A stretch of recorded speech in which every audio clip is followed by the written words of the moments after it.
अस्सलाम वालेकुम। आज की मेरी ये वीडियो किसी की ज़िंदगी पर बीती एक बहुत खूबसूरत सबक आमोज़ कहानी है। वीडियो शुरू होने से पहले मेरे YouTube channel Urdu centre plus को सब्सक्राइब करके बेल नोटिफिकेशन को ऑन कर दें ताकि आपको मिलती रहें तमाम चैनल अपडेट्स। आप मेरी वीडियोस को ज़्यादा से ज़्यादा शेयर कर सकते हैं। अब आप मुझे ट्विटर, फेसबुक और इंस्टाग्राम पे भी फॉलो कर सकते हैं। समुद्री गीली रेत में मेरे खुश्क खुरदरे पाँव धंसे जा रहे थे। मेरे प्यासे पाँव गीली रेत की नरमी और ठंडक का एहसास पाकर एक अजीब सी लज्जत से सरशार थे। मैं आहिस्ता आहिस्ता कदम उठाती एक अलग सिमत की जानिब रवां थी। मैंने गर्दन मोड़कर समंदर की वसतों में झांका। कितना दिलफरेब मंजर था। हवा के थपेड़े लहराती झूमती मौजों को कुछ ऊपर तक उछाल रहे थे और ये छलकती कूदती मौजें किनारे पर आकर सुस्त पड़ जाती।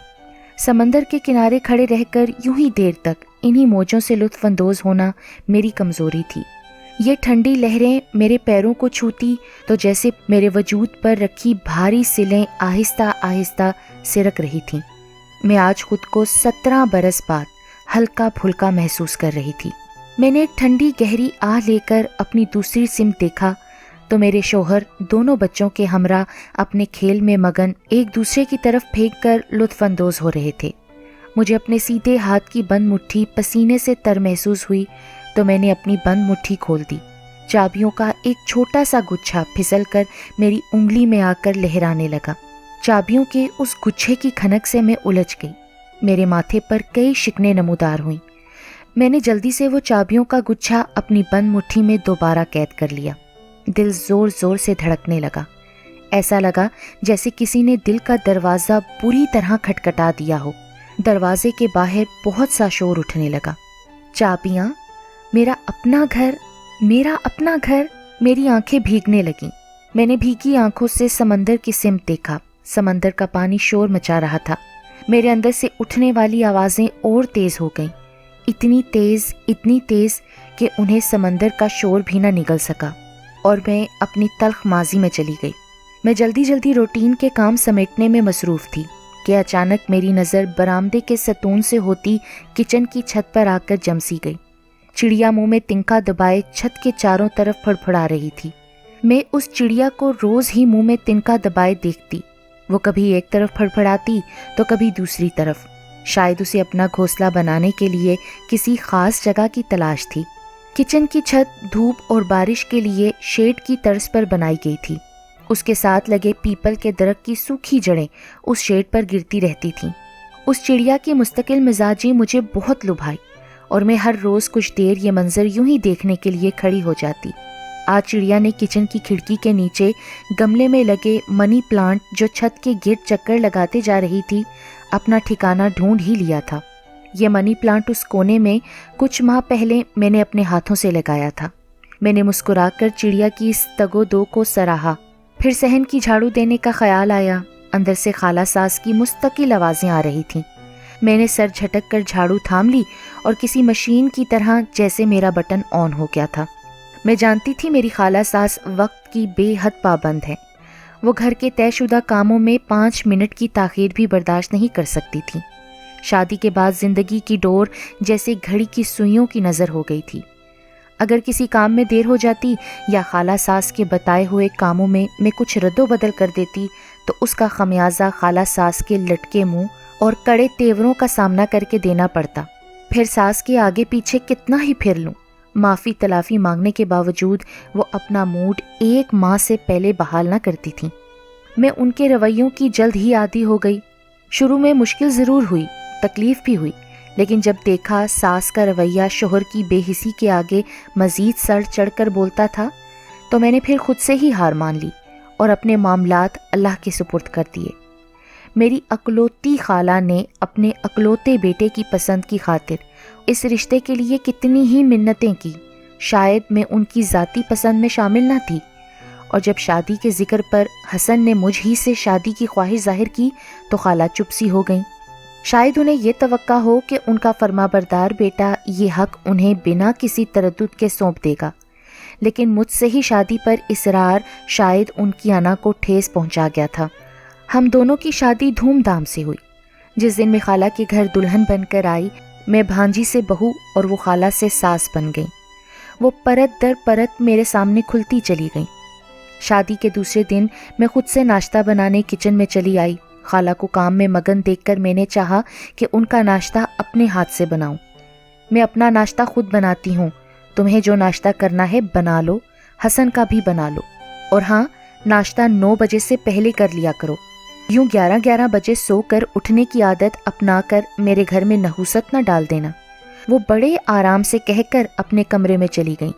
शायद वो भूल गई थीं कि वो एक दिन की दुल्हन से मुखातिब हैं। फिर आहिस्ता आहिस्ता मुझे एहसास होने लगा कि खाला सास अपने घर में मुकर्ररा कामों में रद्दोबदल बर्दाश्त नहीं करती थीं। हसन में सोच रही थी क्यों ना घर की थोड़ी सी सेटिंग बदली जाए। मैंने अपने दिल में दबी ख्वाहिश का जिक्र अपने शोहर से किया जो अखबार पढ़ने में मशगूल थे। मैं आर्ट की दिलदादा खुद भी आर्टिस्ट थी। फाइन आर्ट का डिप्लोमा मेरे अंदर चीख चीख कर बोल रहा था। हाँ तो तुम्हारा अपना घर है, अम्मी से पूछ लो, जो करना चाह रही हो कर लो। वो बेपरवाही से मुझ पर निगाह डाले बगैर बोले। अपना घर? मैं मिनमिनाई। ये 2 लफ्ज़ जैसे मैंने कितनी बार सुन रखे थे। खाला सास से अपनी उस ख्वाहिश का जिक्र मैं पहले ही कर चुकी थी, लेकिन वो सुनते ही भड़क उठी। बीबी, मेरे मरहूम शोहर ने इस घर को जिस मोहब्बत से जैसे सजाया है वो वैसा ही रहेगा जब तक मैं जिंदा हूँ। अपने घर को तहस नहस करने की इजाज़त हरगिज़ नहीं दूंगी। मगर अम्मी, इसे तहस नहस करने को मैंने हरगिज़ नहीं कहा। मैं तो सिर्फ थोड़ी सजावट करके घर की सेटिंग बदलने का कह रही हूँ। देखें, थोड़ी सी तब्दीली आपकी आंखों को भी अच्छी लगेगी और घर में नयापन भी झलकेगा। मैंने नरमी से उनके हाथ थाम कर समझाना चाहा तो उन्होंने मेरे हाथों को परे कर दिया। बस मैंने कह दिया जो कहना था। अब जाके किचन में झांक लो, कुछ तवज्जो उस तरफ भी दे लिया करो। दीवारों पर जाले लग रहे हैं, सिर्फ 4 बर्तन धोकर कमरे में घुस जाने से सफाई नहीं हो जाती। खाला सास का 2 टोक अंदाज देखकर मैं मजीद कुछ सुने बगैर किचन में आ गई। पूरा किचन बेतरतीबी से फैला हुआ था। नाश्ते के बर्तन धोने के बाद मैंने किचन में फैली चीज़ें उनकी जगह पर रखनी शुरू की। शादी से पहले मैं कितनी मूडी हुआ करती थी, लेकिन शादी के बाद अपने सारे मूड भूल गई। अब तो सिर्फ सास का ख़राब मूड सर पर सवार रहता। हसन से जब कभी खाला सास की शिकायत करने की कोशिश करती तो उनका रवैया सर्द हो जाता। फिर मैंने अपने होंठों पर चुप साध ली। अपनी जहनी पोरिश से बचने की खातिर अपने आप को जिस्मानी तौर पर घर के कामों में मसरूफ़ कर लिया। साल भर में मेरी गोद में मेरी बेटी आ गई। सारा दिन बेटी और घर के कामों में मसरूफ़ रहने लगी। अब कोई ख्वाहिश दिल पर मुसल्लत ना थी। अपनी बेटी आमना को गोद में लिए घर का काम करना बेहद कठिन था, लेकिन क्या करती। खाला सास मेरी बेटी आमना को किसी तौर संभालने के लिए तैयार न थी। ये नहीं था कि उन्हें पोते की ख्वाहिश थी, बल्कि उनकी इबादत में खलल पड़ता। तस्बीह के दाने तेज़ी से गिराती वो आमना को मेरी गोद में देखकर नज़रें फेर लेती। क्या हमें ऐसी ही इबादतों की तलकीन की गई है? क्या मखलूक की खिदमत किसी इबादत में शामिल नहीं? क्या अखलाकियात भी इबादत के हिस्से से खारिज है? मेरा दिल खाला सास के बेहिस रवैये पर कलसता रहता, लेकिन उनके रवैयों के आगे तो मैं बेबस थी। छोटी बेटी आमना को साथ लिए घर के काम करना मेरे लिए कितने मुश्किल हो जाते। इसका अंदाज़ा रात को थकन से चूर मेरा जिस्म बिलबिला कर देता था। ए अल्लाह, मुझे अपनी मखलूक से बेनियाज कर दे। ये दुआ अक्सर मेरे लबों पर रहती और मैं आमना को अपने आंचल में छुपाए इसी दुआ का विर्द करते करते सो जाती। खाला अम्मी, आमना की तबीयत फिर ख़राब हो गई थी। डॉक्टर कह रहे थे कि घर से कारपेट उठवा लें, कालीन इसके लिए ख़तरनाक है, आमना को एलर्जी हो गई है। अब ये घुटनों घुटनों चलने लगी है, कहाँ तक इसे रोकूंगी। हमारा पूरा घर फुल कारपेट है, अगर आप कहें तो कुछ अरसे के लिए घर से कालीन उठवा देते हैं, मैंने झिझकते हुए कहा। इसे एलर्जी है तो अपने कमरे तक रखो, मेरे पूरे घर को वैसे ही उसने कम पलीद नहीं कर रखा। ड्राइंग रूम के कालीन का भी तुम्हारी बेटी ने नास मार दिया है। खाला तो गुस्से से बोली। वो नमाज की पाबंद थी और इस मामले में खासी वहमी भी थी। आमना की तबीयत काफ़ी दिन से ख़राब थी, उसे एलर्जी हो जाती। डॉक्टर ने उसका हल जो तजवीज़ किया वो खाला सास की नज़रों में किसी अहमियत के लायक ना था। फिर मैंने मजबूरन आहिस्ता आहिस्ता आमना को कमरे तक महदूद कर दिया। जब आमना 3 साल की हुई तो बेटा मेरी गोद में आ गया और मेरी मसरूफियत का दायरा मज़ीद बढ़ गया, जबकि खाला सास की तंग नज़री का दायरा मुझ पर मज़ीद तंग होने लगा। वो घर जिसे अपना बनाने की खातिर मैंने खुद की नफ़ी कर डाली, اصل میں میرا تھا ہی نہیں۔ خالہ ساس کا جتلایا ہوا انداز کہ یہ گھر ان کا ہے اب معصوم بچوں پر بھی رہنے لگا تھا۔ اس گھر میں رہتے ہوئے بھی اس کا ایک ایک کونا میرے اور میرے بچوں کے لیے بیگانہ تھا۔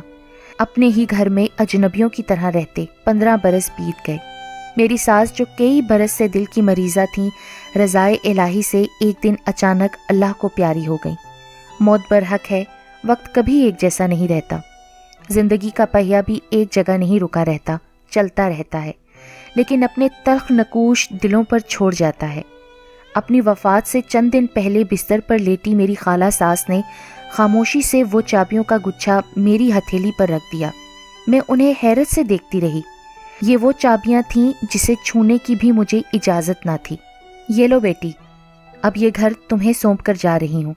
تمہیں اب اندازہ ہو گیا ہوگا نا کہ تنکے سے گھر کس طرح بنتا ہے، اپنا گھر بنانے کے لیے کس قدر جتن کرنے پڑتے ہیں، کچھ پانے کے لیے بہت تگودو کرنی پڑتی ہے۔ کبھی بھی آسانی سے آپ کو اپنا گھر نہیں مل جاتا۔ جس چیز کو پانے کے لیے جتن کیے گئے ہوں، اس چیز کی اہمیت پھر کبھی ختم نہیں ہوتی۔ میری بیٹی، اب یہ گھر تمہارا اپنا ہوا، اسے اب تم سنبھالو۔ خالہ ساس تو اس دنیا سے رخصت ہو گئی، میرے وہم و گمان میں بھی نہ تھا۔ میں پھوٹ پھوٹ کر رو دی، لیکن حقیقت میں وہ مجھے بہت کچھ سمجھا گئی تھیں۔ ہر طرف خاموشی تھی، سمندر کی لہروں کا شور بھی پرسکون تھا، ایک گہرا سکون۔ ایسا لگتا تھا جیسے میرے جذبوں کا پیرہن پہنے سمندر بھی بہت شور مچانے سے گریزاں تھا۔ میں نے اپنی بند مٹھی کھول کر چابیوں کے گچھے کی طرف دیکھا۔ لو سنبھالو اپنا گھر۔ خالہ ساس کا مجھے چابیاں دیتے وقت کہا جملہ کانوں میں گونجا۔ میں نے اپنی مٹھی بند کر لی، اپنے گزرے تلخ پلوں کو وہی مٹی کے ڈھیر میں دفن کر دیا۔ میں نے اپنے شوہر کو بچوں میں مگن دیکھا اور ان کی طرف بڑھ گئی۔ یہ وہی سمت ہے جہاں میری منتظر صرف خوشیاں ہی خوشیاں ہیں، اور میرا اپنا گھر، جس کو پانے کے لیے میری کی گئی محنت